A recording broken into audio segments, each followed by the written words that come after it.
get the representation so you can also share it on your links.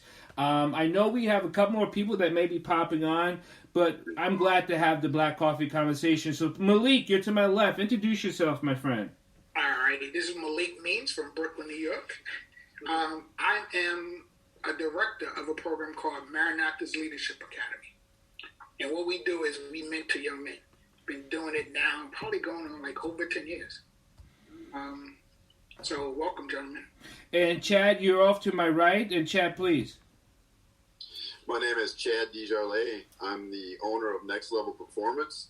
So I do a lot of coaching and mentoring and networking with a lot of other businesses and people in the area to make sure that we can get these youth and other people in the right direction in positive ways. So I'm happy to be here and meet some of you guys. And Woodsy, you're come on in. I think your mic is on mute, so correct that. Woods, there you go. My name is David Woods. I am an English teacher, high school English teacher. I kind of founded various groups, and I'm a new politician now in my small town in Washington, North Dakota. You got to say that with a little bit more oomph. Being a politician, you got to be like, hey, I just want to let you know I'm here for you. And I'm new to this game. And then Russ, please. Yes, Russ Williams. I'm a transitional coach that inspires individuals in their transitional journey. I'm also a speaker, I'm an author, and I'm the host of the show Transition Tuesdays, seen each and every Tuesday on Facebook Live. So hopefully everybody check that out. And I'm glad and I'm ecstatic to be here today. And Big Chris, Mr. Jump Shot himself. Big Chris Williams, motivational speaker, positive energy coach, and I run a speaker-driven business where I'm a mentor, and I do a little acting, author also. And as Russ said, I'm ecstatic to be with you gentlemen this afternoon. So I was thinking about, we had talked about mentoring before in one of our conversations on Black Coffee Conversations, and this is a male form. I want to actually ask you guys about trust and how did you establish your trust? I mean, this isn't open, but how did you first establish your personal trust with yourself? I can take that. Well, I think you have to be open and honest with yourself first before you can be open and honest with others. So I think you just have to have that transparency in yourself to be open and honest.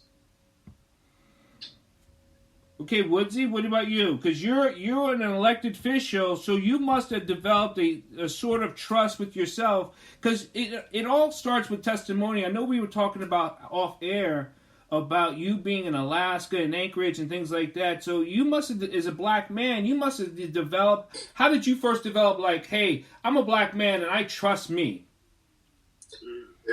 I struggled with this because it was kind of difficult because I didn't have. In all honesty, I didn't have self-worth. I always felt as though I was either the young buck in the room or I wasn't qualified to be in the room. And I think going to college in a in North Dakota, so predominantly white, when I started to see that people actually started to look to me for leadership, I think I gained some self-worth there, which is a totally weird thing to say because you should have self-worth, you know what I mean? But for me, I never did in any form that I was in. I always thought, don't make waves, stay under the radar. And then people uplifted me. I've always had male mentors in my life of all ethnicity, so that helped as well. And Russ, what about you? I just answered that earlier, but again, you have to have that trust in yourself that we talked about. But like for me, I think growing up, I had people who instilled confidence in me, and I think with that trust comes confidence. So I had an older brother who was 11 years older than me. My dad, I had that person in my life. I had a lot of uncles in my life. So these people instilled and trusted me and the confidence for me to have trust in myself, and that in turn instilled me to have trust in others. because I think one of the breakdowns, and you guys obviously, this is about not correcting, but I think one of the breakdowns that we can stem this tree off of, that we having this Black Lives Movement, I got my t-shirt on and this whole bit, the issue is that black community is so mistrusting. And I think that has a lot to do with we never trusted our own selves. We were never, if you were never taught to trust yourself, I don't see how information that we give out today, tomorrow, last week, or any other time that we can trust moving forward together as a unity as black men. See, you know what? I think the black community is dealing and has dealt with a lot of trauma. Okay, I agree. That's been and still through systematic oppression. Yes. So let's just put that out there. I know personally, confidence has come from organized sports, right? People putting you in positions and teaching you discipline, you know, and overcoming obstacles in adversity. That's the first thing. Once you pass that, being involved in organizations, whether it was student government in college,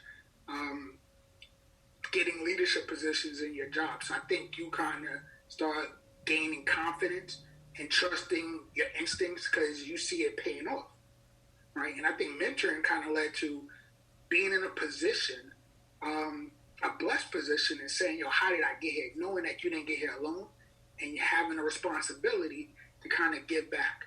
Like I have a saying, iron sharpens iron. So I want to be a blessing. I've been blessed, so I want to be a blessing to that next person.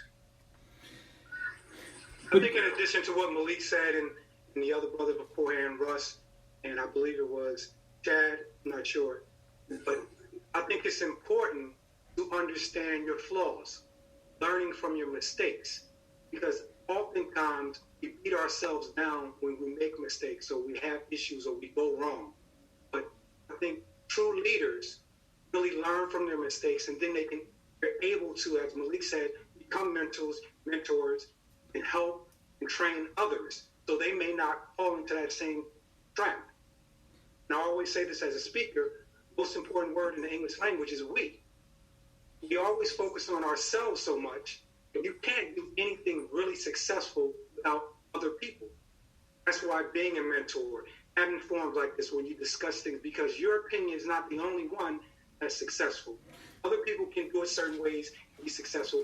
That's why I love the discussion we were having previously about somewhere else, South Dakota, North Dakota. So if you're from New York, you're from Florida, you're from somewhere else, that's almost mind-boggling trying to figure out how you would be able to handle yourself in that situation. And you guys have made it clear, yes, you can be here and do very well. So understanding that you can be successful and you can make mistakes and learn from it and help someone else. I think that's so important, and that builds that trust that you need. But I think as black men, and I see it as black youth, and I see it maybe even not, and I wouldn't say I saw it in myself because I was such an inquisitive child, and I didn't mind making mistakes. Like you said, we got to open up that thing, but we got to learn how to ask for help. And a lot of young black people, or older black men, they're like, nah, man, they want to hold this exterior like, I'm good. Nah, nigga, you are a mess. And you need help. How can I help you? No, I got this. And you're like, oh, I asked. And I think that's how we move away from that brother who's like, he needs us. He may not know it, but he's got to learn how to ask for it. And I think that type of spirit, the only successful people that have had it, and it's sad to say, the few out of the many has said, help me, I need help, show me, and I'm here to learn. Yeah. And that's a sign of wisdom when you're able to ask for help. Unfortunately, our system has taught us that you shouldn't ask for help. Our school system says you have to get great grades, you have to get an A, you have to get all the answers right all the time. So if you get something wrong, you're a failure.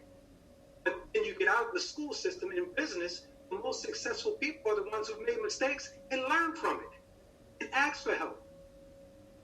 Yeah, I can attest myself as a personal experience with that. You know, as a male, you don't really have that blueprint for that trust and that success. So like you said, those experiences, those trial and errors, those things that you do through life kind of forms and shapes, and then those people attached to you to give you those lessons. Just an example, my gym. I didn't know at one point if I wanted to do this, but so many people came to me and said, Chad, you have this gift, you should share it. And I was so focused on my personal goals that I didn't see what I had to share with everybody else. So when I had a few people like David and Bruce Yagi and people pull me aside and say, hey, we can help you do this, and know that people wanted to help me do that, it gave me such a sense of confidence that it pulled something out of me to bring that purpose and that passion and create this gym, which has been an amazing facility for mentoring, teaching, networking. So you almost have to be humble to take that help and learn that you have more inside you that you can give. You know, Chad, I want to. This is directed at you because I know you so well and so personally that because I'm thinking of myself as a young black boy, or even a young entrepreneur person who sits in their room, wherever they sit and wherever space they're in, saying, "I think I have a gift, and I think I can, but no one tells me I can. Then why would I?"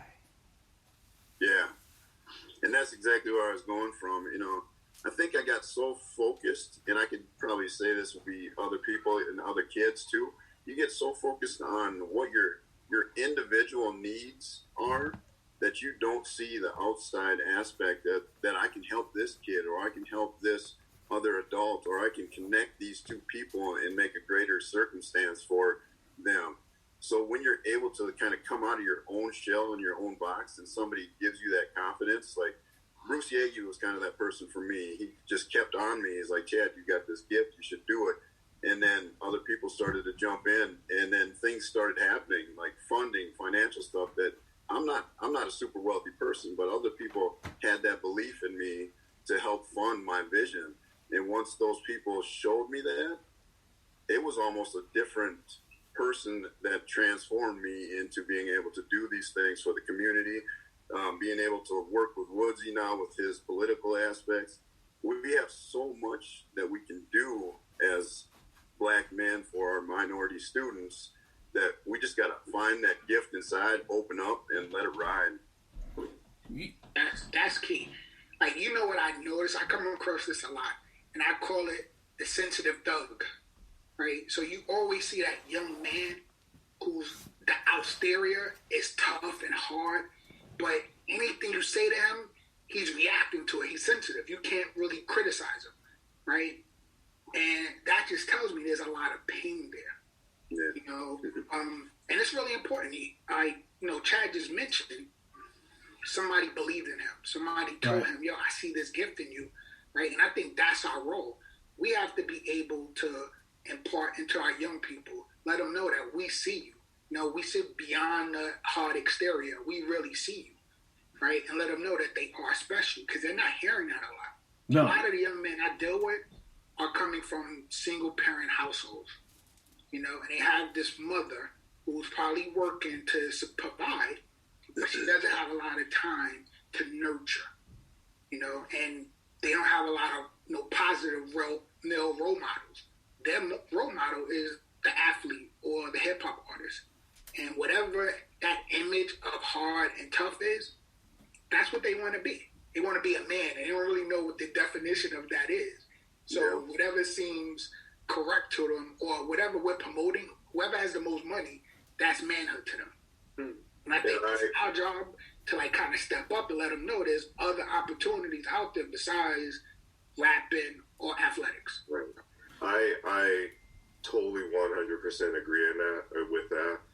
What I tell my students, who, I worked at alternative school, for the record, it is starting more and more in Fargo to deal with minority students.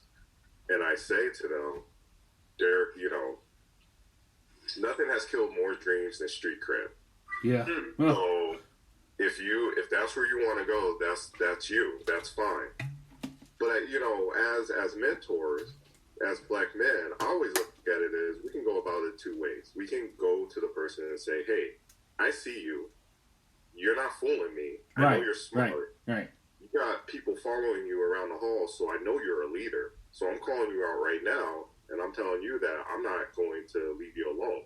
There's that way to do it. But then I also learned that, you know, there's a way of just being in a position where other black children can see you and see that you're a normal person, but you're a doctor. You run a nonprofit. You run a business. You're a motivational speaker. You know what I mean? It just, they don't see that as well. You know, you're being, it's his political speak, so I'll talk for him. I know he called that kid a knucklehead and said, "Come here, you little knucklehead." You got me. It was guilty as charged. I mean, and that is the beauty about being black. I'm God's honest with you. I can go up to a kid and have a conversation that the teacher next door to me can't have. I pull that person aside and say, "Look, you're failed. Get your shit together. Right. I see you. You're not fooling me. You're being a knucklehead, and you're about to end up dead or in jail." Now, for me, I'm like, look, you live in North Dakota right now. You already defied the odds as soon as you cross the river, as soon as you cross the border, and like, this ain't the place. This ain't the place. You got a good economy. You got people willing to pay for your education. You have all this other stuff. And, you know, each state has their own thing. But I'm saying, I see you. I'm not too far removed from you because that was me. Mm-hmm. And, like, let's stop messing around and get this money and get these goals, you know? You know what's interesting with what he just said? That you could call somebody a knucklehead. I feel like we've all been knuckleheads. Right? And that's okay. Exactly. We all have that, you know, period in life we've been a knucklehead. Here's the challenge, though. It seems detrimental to be a knucklehead in a black community. Right? You could be a knucklehead in any other community, and they're going to overlook that. Right? They're going to be like, okay, that's the stage that they're going through. For us, we got this adultification with our kids. Yes. Where we think they're older and wiser, you know, and smarter than they are, and they're just adolescents doing what adolescents do, going through that knucklehead phase. But Malik, I think we're talking about where we it's like, I know with my mother's mantra, and my father was a Black Panther who lived in Chicago, it was about living in the game, beating the system, making sure that you know who you are so you can get yours. So we gotta push this, like, if you don't got $1, you need to hustle. You know, so I think it was that type of conversations that was more of adult instead of, hey, you know, you go out and you ride your bike. You were like, you know, we tease Jamaicans. Like, black communities and the different black cultures, if you're a Jamaican, be like, you ain't working? I'm 6. You know, I had 8 jobs since I was 6 years old. Listen, I hear you and I agree with that. I think, though, that's systematic. Yeah. Because we lived in a time, like, obviously, this is what we're fighting over now, where a black boy, Emmett Till, can go walk. Yeah. He froze up on us. I don't know what happened to Malik's thing, but right on a good spot too. Yeah, I know, right? You know, until Malik comes back, because I'm living in Maryland now, and I went to the African American Museum, and speaking on Emmett Till, I was able to go in and view his casket that they have. And there's no film in there and all this other stuff, but you sit in there and you listen to the story, you listen to the conversation, listen to the preacher talk over Emmett Till. And I know me and my wife, we went in there and she was just bawling, and I was just like someone was standing on my chest, you know. It was just because I do believe he was the start of the civil rights movement, because it was something that it was nationalized. And it wasn't so much sensationalized, but it was nationalized. You know, we talk about, so the George Ford of our lifetime, it's not sensationalized, but it's been nationalized that this is happening, and we are traumatized, and that's where I think it keeps we well, I'm glad we're having this, but it builds of how do we trust ourselves when we're so beaten? That to me, it seems to be a juggernaut, because we want young kids to trust us, but they don't trust themselves.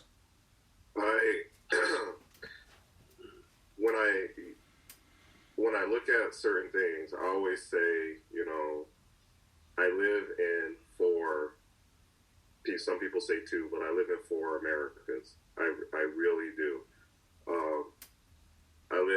You have to know your audience with each group that you're in, whether it's business, whether it's sports, whether it's at home with your boys.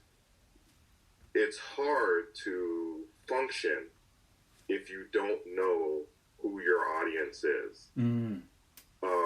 So when I tell students, hey, you have to go out in the world and you have to find yourself, and you have to expose yourself to multiple people, to multiple industries in order to learn who you are. You can keep who you are. You can talk however you want to with your boys, but when you're other places, you have to consider your audience, and you have to know your audience. And whether that's good, bad, or indifferent, I don't know. But we all, every last one of us, I know, have different lingo. Every last one of us have heard our mothers answer the phone a tad bit differently than she did when she talked to us. And that's just playing the game. That's just knowing who you are and considering your audience. And I don't think we teach our children that enough. So, like, you can go and talk to, like, Jamaican parents are the best example. My family's from Nyack, New York, by the way. Hold on. Yeah. Woodsy, this is crazy. And I don't want to take this off topic, but I'm from Spring Flippin' Valley. Nice. Nice. But see, that's what I'm talking about. When we come from Spring Valley, when you come from New York City, it is important to know what neighborhood you're in and what lingo to use. And when I'm in North Dakota, it's important for me to know what lingo to use. And when I'm in my professional, we are all like that. And I think our kids, our African American boys and girls, are losing their identity. And they think what they see on TV is their identity, whereas they're multifaceted. They're beautiful in that. That is the beauty of being black. Well, Woodsy, I and I know Chris is supposed to talk to this right real quick, because I don't know if we know who we are. Yeah. I don't know if we know who we are. We may know who we are with my relation to my brother, to my sister, but we don't know who we are. You're right about that, Doc, because plenty of us have not been taught correct history. That's a given, and that's a fact. I think it's important for us to teach our history to our young people. But as Woodsy was saying, it's important to teach young people code switching.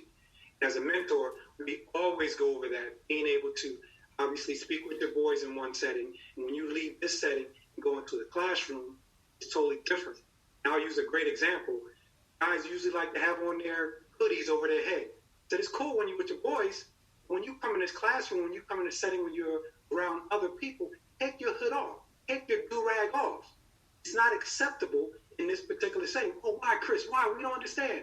Because around different people is taken differently. We don't see it the same way.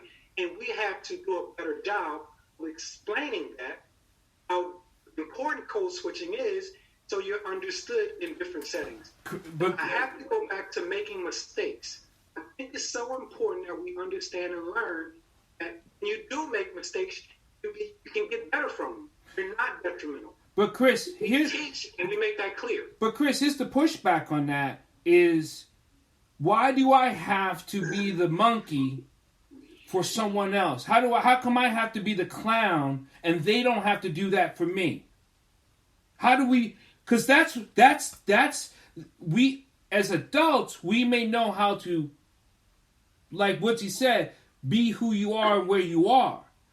But you're talking to a young black male, and he's like, well, why do I have to be this and they don't? And this is where our wisdom comes into play. Okay. because we have situations we can explain to them. Because I did it very similar to you, I may have lost a job opportunity. I may have missed an opportunity to develop a relationship, because this is a fact also. Perception is everything. Where you look and the way you sound is how people make a preconceived notion of how and who you are before we even do anything. What you look like and how you sound, I make a decision about you right off the hand. So if we can make that clear to some of our younger brothers, that happens, and put yourself in the best position to be more successful, go with that. So, Yeah. go ahead, Chad. I was just going to say, I mean, I think in every situation, appearance and the way you act is your first representation. But When I come into a building and someone sees me dressed to the nines and I present myself professionally, they automatically say that they can see that I'm coming as serious and I'm here to display the person that I am. You got to know those situations like everybody else has talked about. And also, our system is built in a way that we as black men, black youth, black society, we have to work harder, 3 times as harder. As a business owner here, I have to prove my credibility. And David and I had this conversation a while back. I have to prove 3 times more than the same person that's doing something towards something as I'm doing, to show them my credibility and my work ethic and everything is just as equal as the next person next to me. But because of my skin color and the way that people think in some areas and some positions, I have to work harder. So we have to show our youth and present those lessons to them, to show them that when you're in these situations, if you present yourself well, people are going to look at you well. If you come in not looking good or doing something that you shouldn't be doing, that's their first perception. They're going to say you're a thug. You're not going to be coachable. You're not going to be able to be hired for a job. Those are the things that we have to teach our kids to transition to, because we have to work 3 times as harder, and it kind of sucks that it's that way, but we do. But is it because we've heard this phrase from the youth, it's not fair. With the movement that's going now, or the spark, because I think it's more of a spark than it is a flame. With the spark that's going now, could we move away from it's not fair and they still have to do it, or no matter where this spark goes to, we will always have to do it? I mean, how does this play out? Well, I think in terms of that, Dr. Paul, I think, again, it goes about what we talked about earlier about being transparent. Okay. When you're transparent, you're showing the person, the person that you're mentoring, you're showing that person that, hey, look, number one, you did the work to find out who exactly are you. That apparency, that transparency shows in that effect. And again, when you do that, though, and again, it's a cycle that we all have to break, because us as older black males, you leave yourself to being vulnerable and like kind of weak. And that's a cycle that we have to break, because if the person sees that you're vulnerable, sign of weakness, I think they can look at that like, hey, look, I think this guy is really being sincere here, so I can be able to listen to what he's saying. So, yeah, we got to break the cycles as older black men in terms about the vulnerability that we're showing, especially as mentors. And again, it's all about the transparency with that. And I think with the transparency will lead to other matters. But you got to be transparent. To answer the question that you had earlier, Dr. Paul, is like, who am I? Mm. Hey, can I jump in there? Right. Let me just mention this. I think, like, the transparency, but I kind of look at it differently. If I'm able to tell that young man, I understand you, like, I know it sucks, like, this is effed up, but this is how you play the game. Right? It's like a coach, right? You may got a great street ball game, but now you want to define it. You want to perfect it. Right. It's like, yo, we're playing organized ball now. Mm-hmm. So we're running set plays. Right. You're not going to always get to shine. It's the same thing. It's like, hey, I feel you, right? So during this, during this time, you gotta dress up. You gotta, cut your hair. You gotta have, be well positioned. At home in your free time, great. Be you. Be authentically you. But you gotta play this game. If you want to win, you gotta play this game. Here are the rules. That's the real key to mentoring. Letting young people know what the rules are, because who's telling them that? You're right, Malik, but the only pushback I'm going to have about BU is that we have some of these athletes, they are what they need to be on the team and on the field, and then when they go home, they're a mess. And they need to be who we need them to be all the goddamn time, and not because when they go home and they're with their boys, they're like, you can't do that. You're going to end up on Facebook holding a joint, and you're supposed to be starting next week. Dude, you can't do that. That is not who you can be. So is that part of teaching the game? Well, I think that's mentorship as well. Okay. Yes. Right? Because there's life outside the court, right? And listen, we know how many athletes we have right here. I know Russ, Chris, Chad, I think you're an athlete. What do you say? You play ball, right? That athletic lifespan is real short. That window is real short. So you got a whole life after that. You may have 10, 15 good years, including high school and college. After that, you got to transition to something else. Can you utilize the skills that you learn on the athletic field in your personal life? Can you transition? Connections. Can you utilize that? Can you talk to people? Can you network? Can you interact with other people? I think that's part of mentorship. Teaching young men that aspect, and really coming from, like Russ said, a real transparent part, and say, "Yo, this is my story, right? Flaws and all. This is my story." Like Chris is on him. Me and Chris have this debate all the time. Chris is a motivational speaker. His nickname is Uncle Smooth.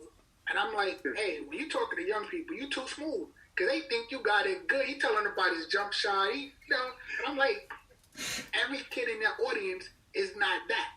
They're struggling. They don't even know how to make it, right? Be transparent. Tell them your pains, your flaws, how you overcame some stuff. Because that's what they're going through. I was on a political campaign with Ralph Nader, and I was one of his scientific staff. One of the only black men that traveled with him around the country when he was running for presidency under the Green Party. And I had this huge discussion with the staff members, with really his campaign manager, who I thought was a dick. But and the reason why I thought he was that is because he wanted Ralph Nader to be something else. Now, Ralph Nader is a tremendously rich white guy. Very smart. If he changes his speech, it looks like you're talking down to people. And I always said to him, it doesn't work. It is not your fault. You are tremendously rich and you're very well educated. That's not a fault. That's just who you are. You just got to be authentic in yourself. And if people resonate with you, that's it. If they don't, they won't.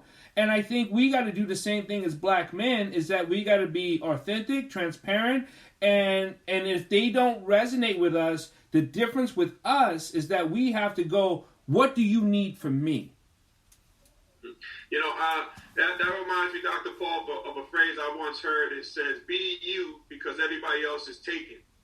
And that includes you as well. So you just got to be you, whatever you do, from mentorship to life. You just got to be you because everybody else is taken. Yeah. But listen, being a mentor and dealing with young men, they don't know who they are. Right. They want to be Jay-Z. They want to be Puffy. They want to be LeBron James. They don't know. And I think that's part of our job, is really working with them to let them know being you is perfectly okay. Right. If you're that kid in that class who's like a nerd, you like science, that's okay. But there's something in our culture where that's being smart is not the cool thing, and that's what we really have to work on. Listen, I'm encouraged by How do we get there? the protest I see. But how do we get there? How do we get that being smart is not good or being a nerd? I mean, I don't understand because I experienced it when I was a kid. I don't understand how we got there or listen to different types of music because I've been a rock and roll kid for a lot of my lives, and they used to say you're not black. I'm like, I know who Marvin Gaye is, but just because I listen to Led Zeppelin doesn't mean I'm less black. It's Malik, but Malik still hit it right on the head, though. That transparency is, even when I mentor, that transparency is major. When I have students, they look at me, they see the body, they're like, athlete. Right. Okay? And then they put me in that box. What they don't see is, I got two daughters who they have me wrapped around their finger. Daughter walks in my classroom, they're like, the students are looking at me like, wait, who are you, guy? I listen to country. People don't believe it, and then I start listing off country people, and they're like, what?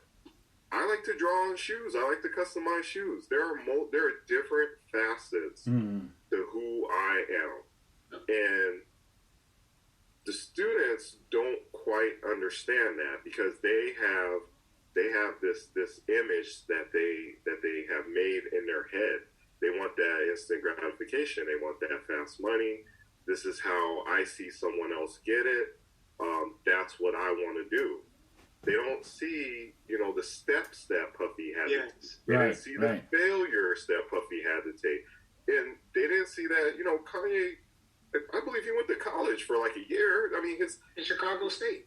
Yeah, his first album was College Dropout, so he failed. I don't know his grades, but he didn't go through those channels. And I know it's comical, but we don't really know what Puffy did for Biggie and how he really got the name Puffy.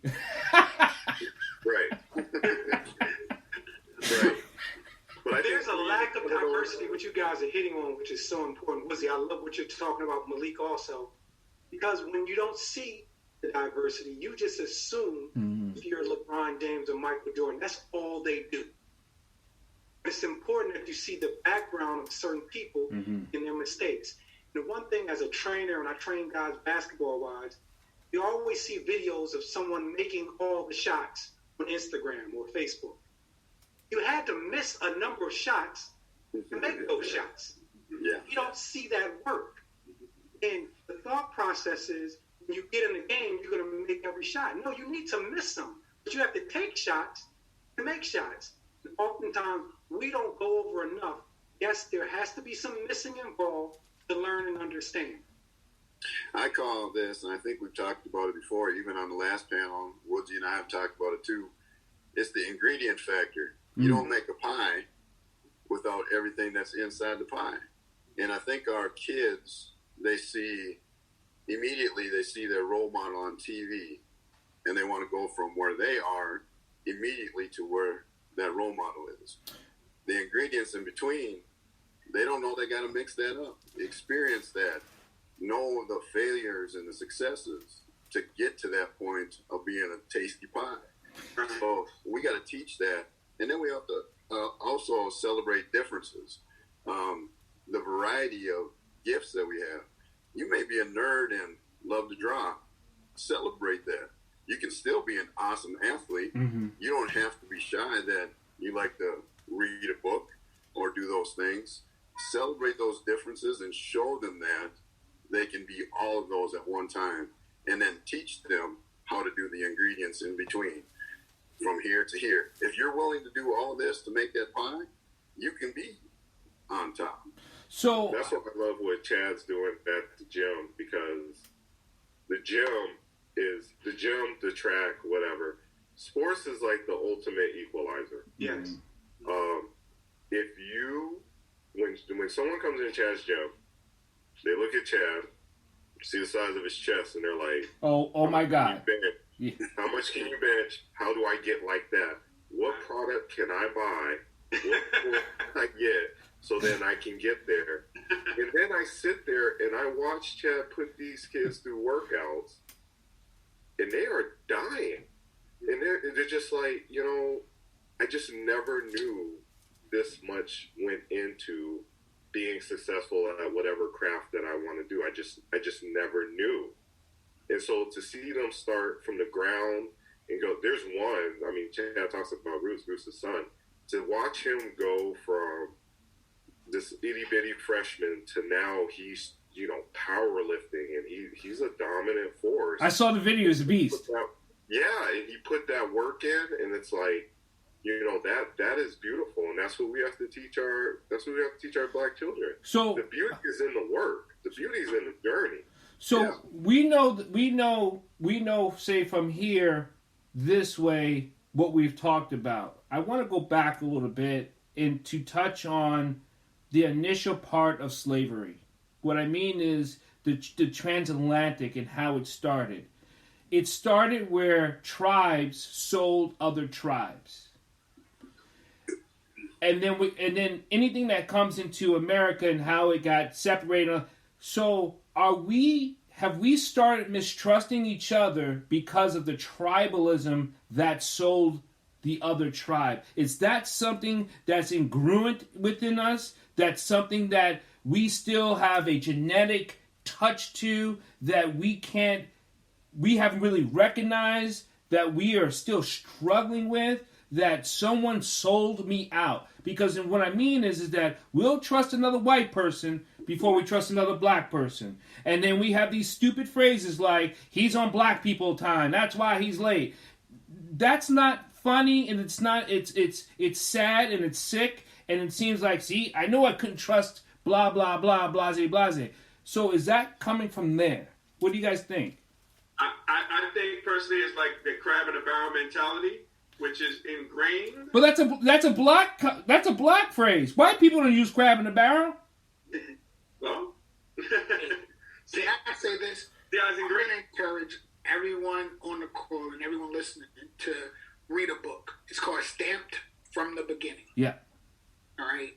I encourage you to read this book because it talks about racism and the origins of racism. Mm-hmm. And, and it's all systematic, right? It's tied in with capitalism. Listen, I'm an entrepreneur. I own a business. I'm a capitalist. I want to make as much as I can. I want to use my God-given ability to make as much as I can. Here's the challenge, though. At what cost? What are you willing to do? Like you just mentioned, like a chat, Judge Jim, they come in and they see you, and immediately they're like, well, I want to be like you. How do I get there? What's the quickest way to get there? How do I cheat to get there? Right? Where's the integrity at? So I'm uncomfortable with saying, like, yeah, we had tribes warring. And what will happen is when you went to war with somebody, your prisoners, what did you do with them? They happened to sell them into slavery. But there was a system behind that. Right. Okay? And it was monopolized. It was like, monetized. It was like, I'm getting all of this money from that? Oh, cool. I'm going to keep doing it. Right? And that's how this country was built. It was built on free labor. Right? Systems had to be put in place to keep that system going.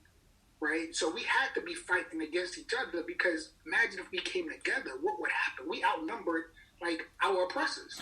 But Malik, we made joke and we made comical about you being from Brooklyn, Bronx, Nyack, Breckenridge. We talk about our neighborhoods, and we very much we think that's where, We're prideful of where we're from. Right. So, which is cool. The only way we separate into unity is mentally. But if we don't know how to do that and open those wounds up and say, I can trust you because you're from Brooklyn. I can trust you because you're from Berkeley. I can trust you because you're from Oregon. It doesn't matter, but I trust you because I believe in what unifies us. Is it the color of our skin? Is it because we're males? Is it because we need to unify? But if we unify over what? It's not a language. It's shared experience. Shared experience. Okay. What he just did this, right? He's in the mall. He sees other black people. What's the first thing you do? Give him like that black. Yeah, exactly. Yeah. It's a language that we have between each other, right? And what we have to do, and I think as mentors, we got to kind of show like that next generation is we have more things in common than Yes. we, don't. So just because, like, I know, like, listen, I've never met Woody, but him being a black man, in North Dakota, I know we have shared experiences. We probably could talk about certain things, right, that other people couldn't relate to. So we got to embrace that stuff. But how do we get there as a youth? I think that's where, because you'll talk to someone and they're just so blocked. They're so stuck. They're so disconnected from themselves that how can I get them to unify? Honestly, I'll go back to sports. Okay. Right? I played sports, I coached sports, and you don't win as an individual. No. Right? You win as a team. So what talents are you bringing? Right? Listen, go back to The Last Dance. Right? What did Jordan have to do to win championships? He had to say, I could take over a game and that'll make me look good. But if I want to win, I got to share the rock. Right? I got to take advantage of, my three-point shooter. I got to take advantage of my center. And they may not all be as talented as me, but they all contribute in some way. So if we, instill that in our youth, like, just because this guy doesn't have the same talent as you or the same interest as you, right? He's still valuable. And I think that starts with us, and I think as black men, we got to really step up, because what's that next generation? What's going to happen? I'm encouraged by what I see with the Black Lives Movement, but I want to see more. I want to see less lip service and more action. Right. Yeah. I totally agree with Malik. I think we definitely have to do a better job of focusing on the positive attributes rather than the negativity. And what I mean by that is, if we see another African-American male, the division starts because this person did this against me previously. This person has a history of doing this, what I've heard. And that'll harp or stay on our mentality rather than focusing on something good they've done. I'll give you an example of George Floyd. There's a young lady out there, I won't even say her name, who's talking about all the negativity. You can say her name. You can say. I won't do it. You won't do it? You can, I won't. Well, She's talking about all the negative of George Floyd, and that has nothing to No. do with what's going on. No. If you focus on that, your thought process could be, well, yeah, why were we talking about this guy? How could he be the focal point of this movement? No, sis, that's not cool. That's not what this is about. So if we do a better job, especially with us, in teaching young people, let's talk about more of the positive things, and that's my platform as a speaker. Positive energy is a gift. When we do that, we can see things in a different light that brings us much closer. And I think also to piggyback on that, Chris, is we have to make ourselves more available, more accessible as well. That's the key, making ourselves more available and accessible. I think when you do that, people see that you're taking a vested interest in them, and I think they will open up and be receptive to what you are giving, what you are bringing to the table in terms of your knowledge, because we can't be a hoarder with knowledge and information. We have that knowledge. We have to give that to these mentees. And that's the most important thing. But making yourself accessible. You have to be accessible in the cause. And on that, I just, when I look at my lifetime, and I think everybody on this panel can attest to it, there were minimum 5 black males that made a huge change in our life. They may not have known each other, but they were there. Some held us accountable in different ways, but they were there. Whether it was the guy where I walked down the street and somebody would approach me for drugs, the local guy was like, leave that kid alone. He's in sports, he's going somewhere. Or it might have been a teacher, or it might have been but there were 5, and I'm a huge believer in that each child needs 5 men, and whether they're a girl or boy, they need 5 men of color who can share those experiences, and like Malik said, be transparent with them. This is how I got there. This is what I did. These are the mistakes I made, as Chris said. I mean, it's a culmination of everything we're talking about, but as black men, what are we willing to sacrifice for the youth? For me, I'm willing to sacrifice 7 years of my life getting this doctorate, because I know that if I can get two black children to look at me in that light, I may not have talked to them, but if they look at me in that light, fine. I know that if I become a politician in a town that's primarily white, it's all white. Okay, sorry. I'll definitely again. I'm sorry. But when I walk down the street and they say that brother's a councilman, I mean, they can walk a little higher. Their chin's a little higher when they walk. Right. They can attain something. They know that they can attain something. So what are we willing to Are we willing to sacrifice our time for these children? And it just comes down to that. Hey, can I say something? Like, so I love what Woody is saying. I mean, you're the Barack Obama of your town, you know, and we need to see that, you know, representation. We need to see it because this is something that I stress. Like, you only grow to what you've been exposed to. Mm.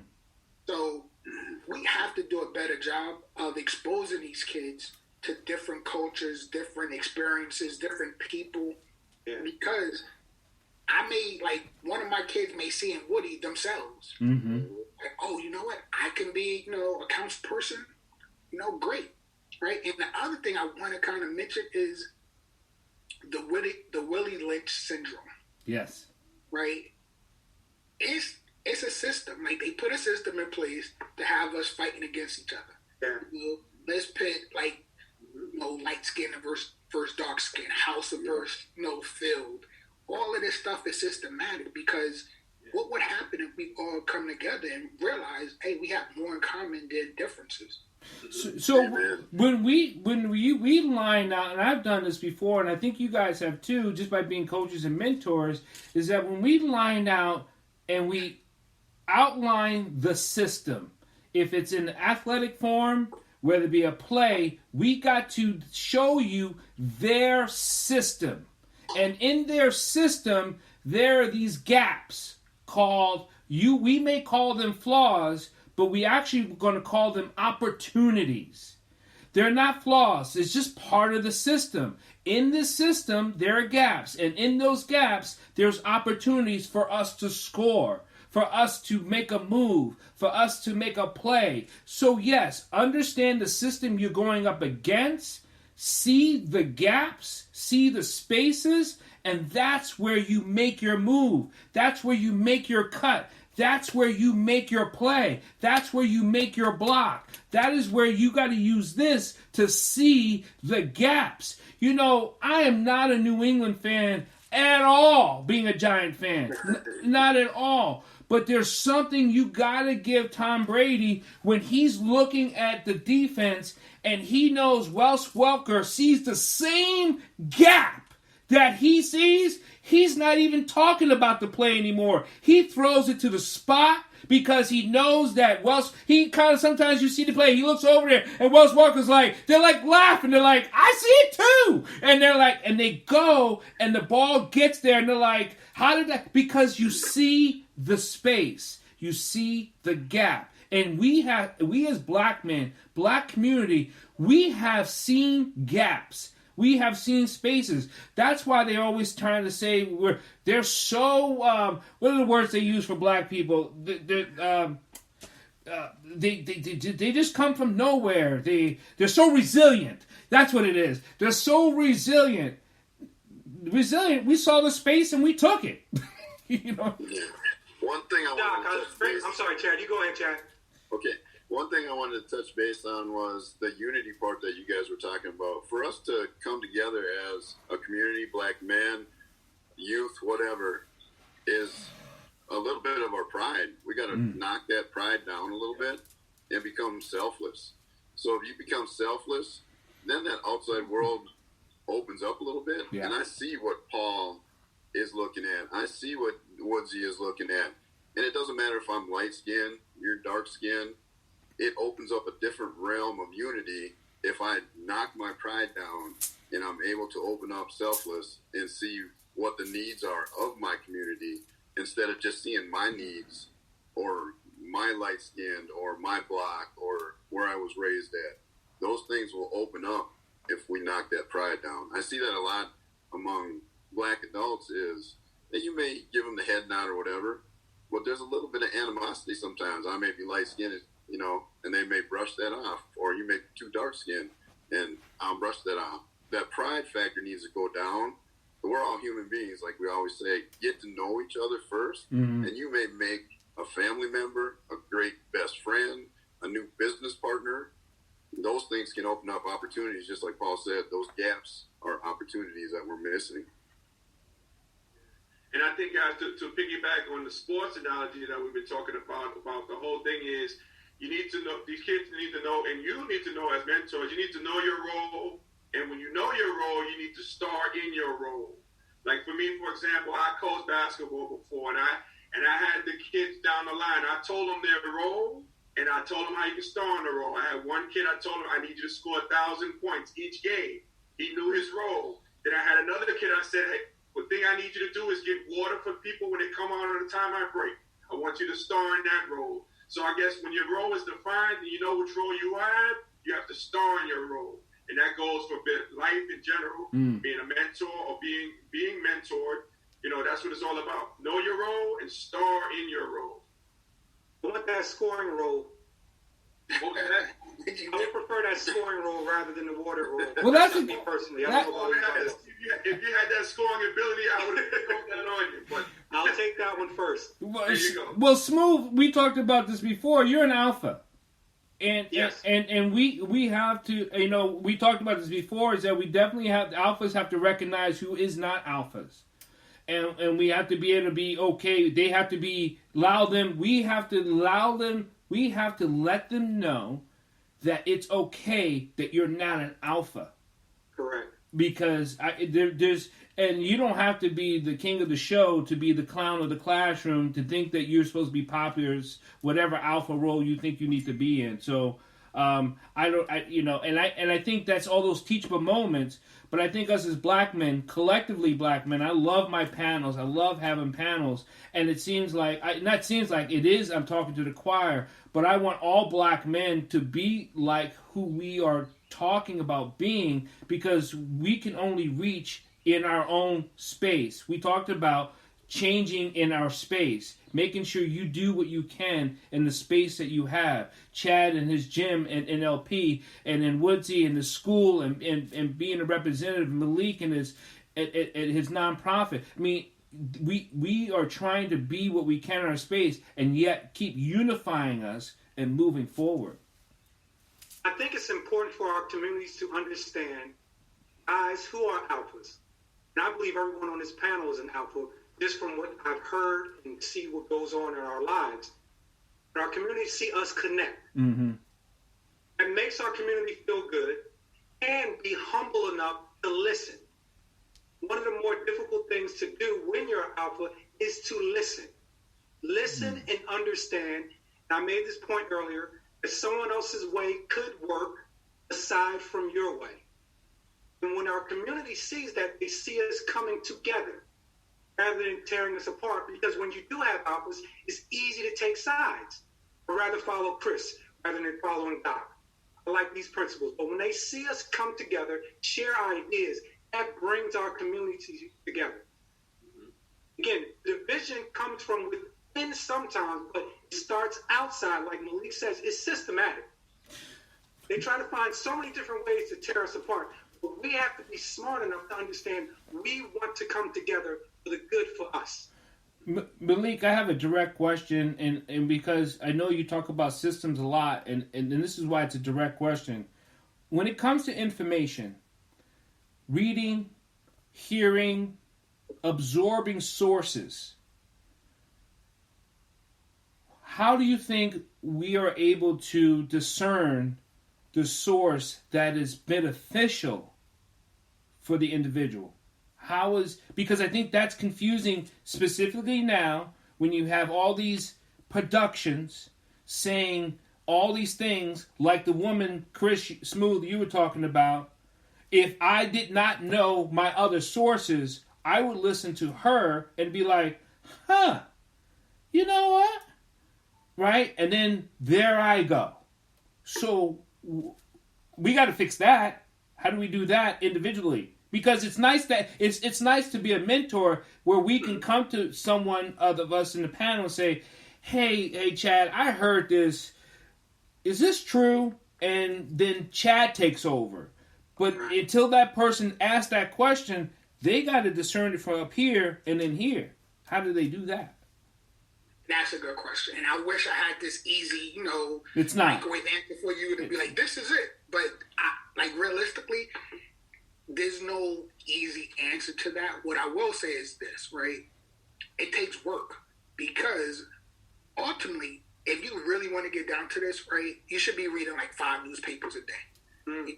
You should, because the New York Times, right, the Wall Street Journal, right, the conservative paper, there's all this information out there. Once you've seen it from different angles, then this is when you can digest it and say, okay, this is the narrative that they're trying to paint. Mm-hmm. This is the facts. All right? So from the facts, I'm going to make a judgment. I'm going to come up with an opinion. The way, I know I'm going to say this against systems, right? But the way this works is, how many of us have time to do that? Right? We usually kind of speak into our echo chamber. So I read the New York Times. So that's a trusted source for me. But they're not always right. Right? I've tried to watch like Fox News, right, to see that angle on the story versus like CNN. But realistically, I'm running a business. I'm head of a household, right? Do I have that time so to invest? For me, I actually reach out. I do listen to a lot of news. But my little bit of gift is that I'm a fast reader, so I do read a lot.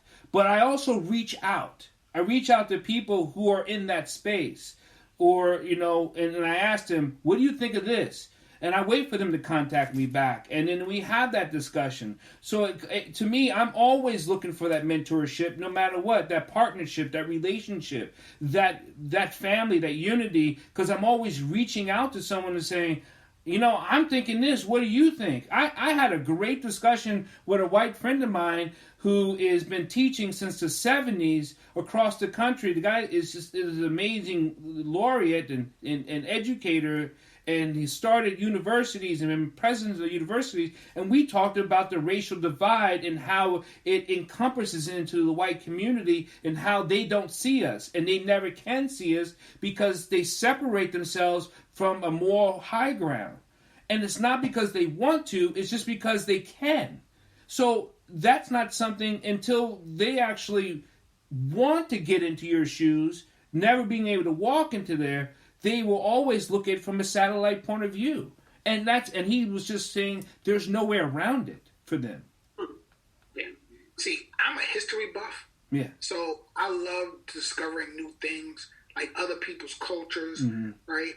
So if you understand like the Irish history and Italian history, and Jewish history, you'll see that we have more things in common Right. than we don't. The challenge is everyone's like has a personal agenda. They're trying to chase this American dream, right? And there's nothing wrong with that. Are they really going to sacrifice like their pursuit of success to help you, right? Are they really going to like kind of take some of the privilege away from the future generations to help your generation? To me, that's an advocate. That's a friend. Well, Really quickly, food for thought, gentlemen. The average person reads 1 book per year. really? 1 book per year. They only get past the first chapter. The average CEO of a Fortune 500 company, leader of a business, reads 5 books per year. As an English teacher, that is 100% correct. Well, that's crazy, because I've written 6 books. You mean nobody's reading these? I wasted all this. I wasted my time. Doc, unless you got an audio book, that might help. So, And I have always said, I'm biased because I'm an English teacher, but, reading books is where it's at. Yes. The other side of what I teach is speech, so interpersonal and interpersonal communications. Now, to be able to digest information, have a conversation with somebody, look at opposing viewpoints, and see that the truth is somewhere in the middle is a lost art. And I'm not even just talking about Black America. In America in general, you cannot have two people standing across the street from each other. You cannot have the Hatfields and McCoys standing across the street from each other and come to a consensus without name calling. I mean, we're there now. So it's really, I can see how it'd be really difficult for somebody to just, take some news and try to digest it and try to, sift through it and wherein lies the truth. I mean, that's a real problem that we have now. So if we're not reading and we're not holding forums, even for youth, where is our information coming from? Right. Well, instant gratification. It's coming from the internet. It's coming from, I can Google something really quick, find out what I need to find, and move on with my day. I think that's... And you can put your slant on it also. Yeah. Malik sent me some interesting information a couple of weeks ago, and really thought-provoking.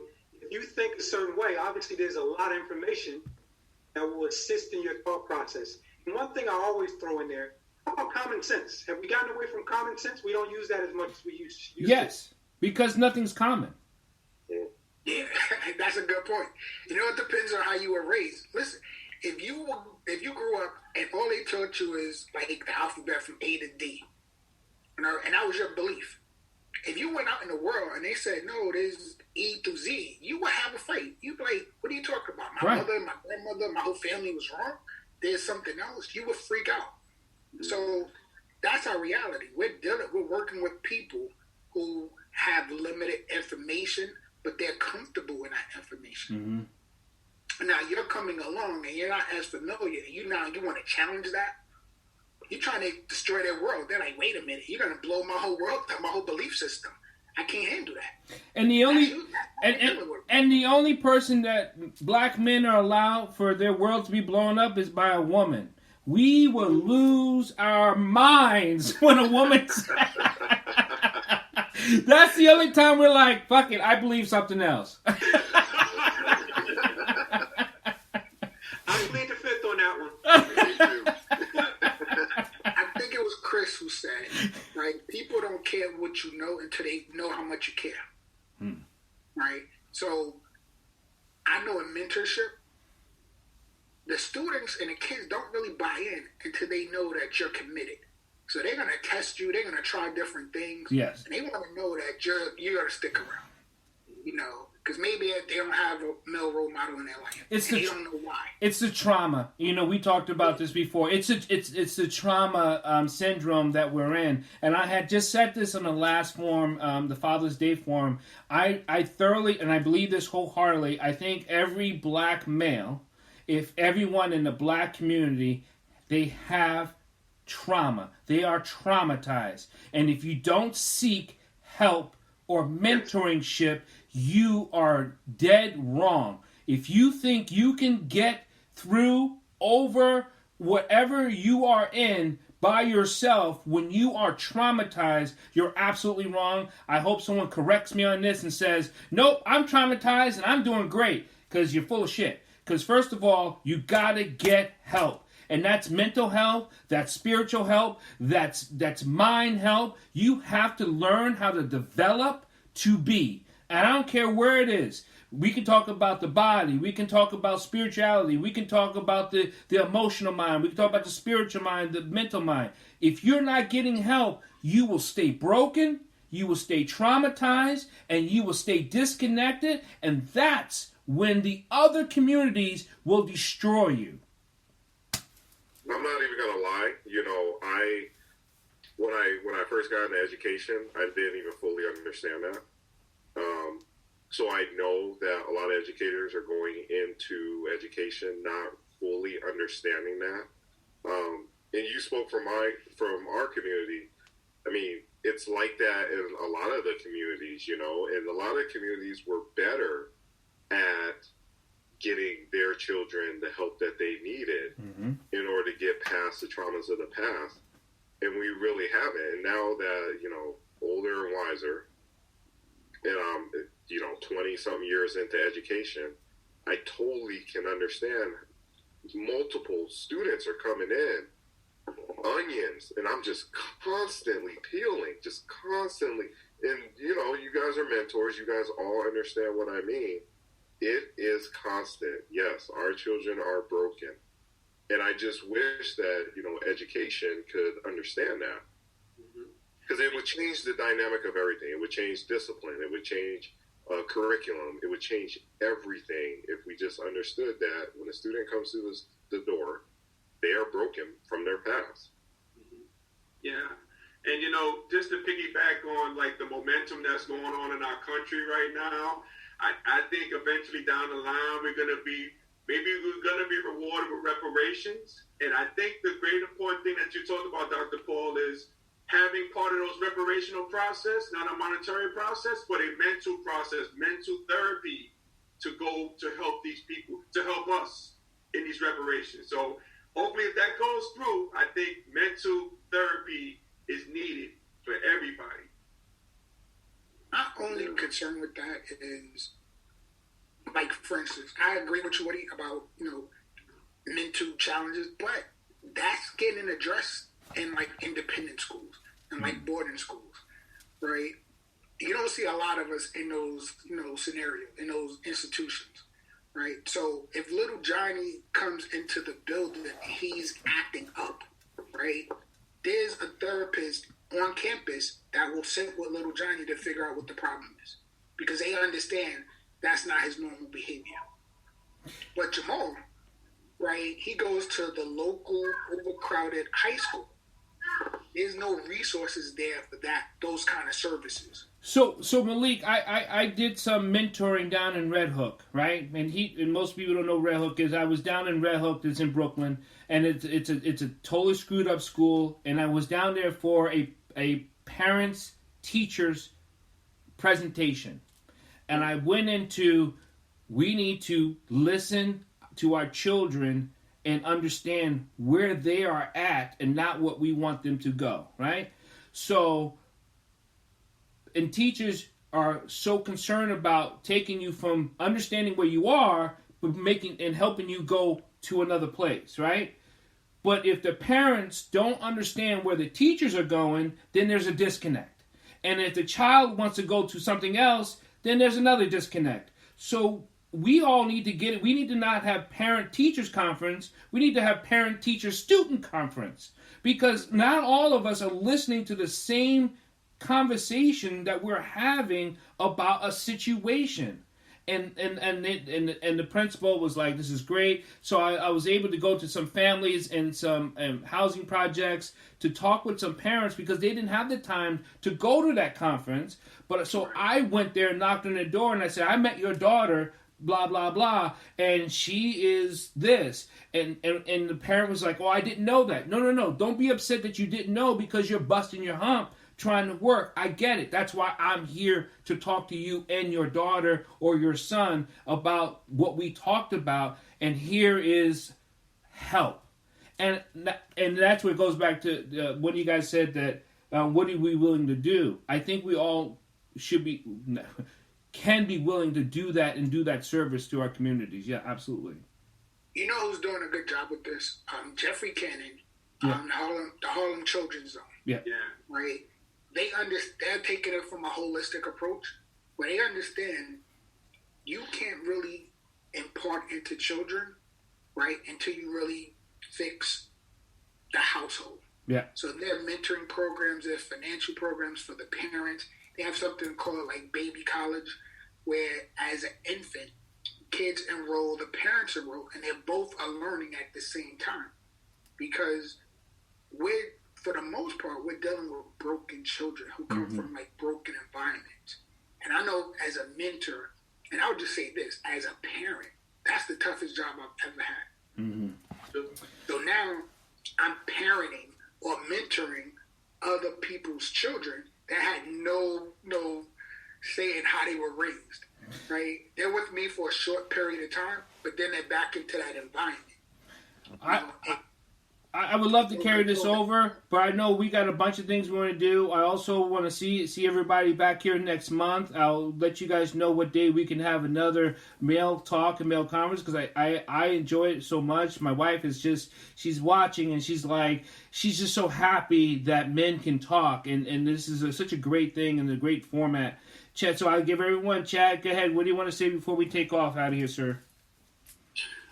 Just a little piece on the kids.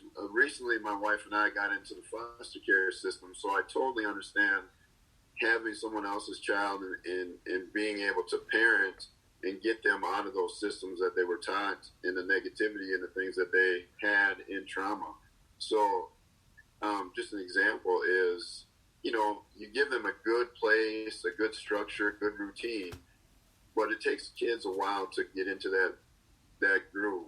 And they're not used to being someone being kind to them. So then they buck the system so they can go back to where they came from.